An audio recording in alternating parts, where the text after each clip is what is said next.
السلام عليكم ورحمة الله وبركاته. اليوم نقترح عليكم تفويح كمية كبيرة من الدجاج للاستعمال اللاحق، وكيف باش نستعملها بارتي اليوم. دجاج كمية كبيرة لكن تنقص عليه التعب كيلو بعدين. أبيض متاع 5 الدجاج. كيلو كيفاش قسمتهم على كبيرة. 3 في نفس الصينية، وفوق واحدة من 3 تفاحات مختلفين.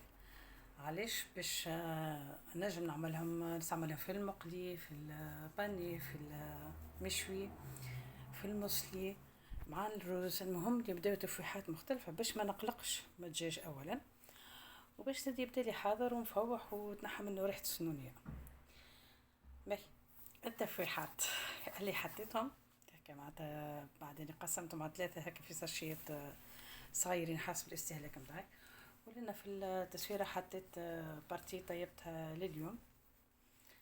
عملت لقشتين دجاج مع زيتش عليهم حط شيء، وحطيت في صينية أخرى حطيت شوية